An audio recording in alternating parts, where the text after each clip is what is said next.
Bonjour. Le mandat de Janet Yellen à la tête de la présidence de la Federal Reserve américaine s'arrêtera effectivement le 2 février 2018. Sur les réseaux sociaux, à la Federal Reserve, tout le monde lui rend hommage. Et pour prolonger cet hommage, il y a un hashtag qui est publié, c'est le Pop Your Collar. Et c'est pour ça que j'ai remonté mon col aujourd'hui, car c'était une de ces façons de s'habiller, d'avoir toujours le col relevé. Alors, au-delà de ces éléments, que faut-il retenir du passage de Janet Yellen à la tête de la Federal Reserve? Trois choses très simples.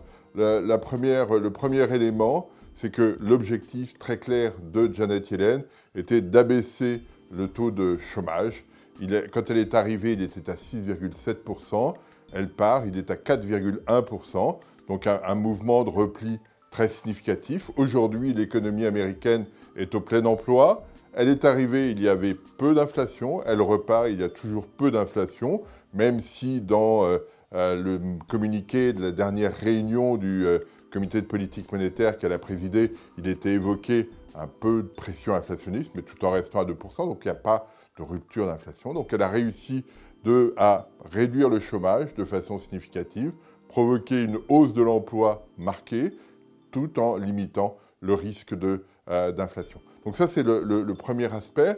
Le deuxième aspect très important, c'est qu'elle a commencé à normaliser la politique monétaire de la Federal Reserve en commençant à augmenter les taux d'intérêt, mais sans qu'il y ait d'impact sur l'économie. Elle a eu une communication suffisamment transparente pour que les remontées de taux ne se traduisent pas par des pressions, par des tensions sur l'ensemble des marchés financiers.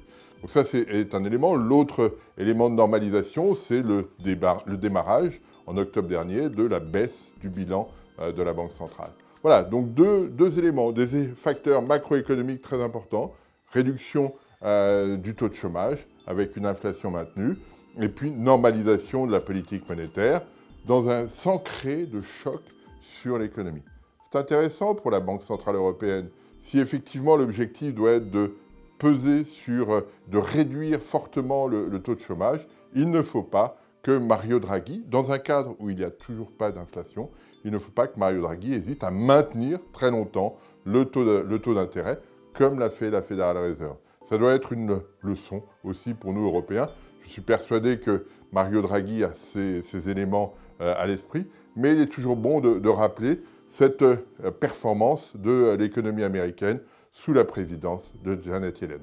Je vous remercie.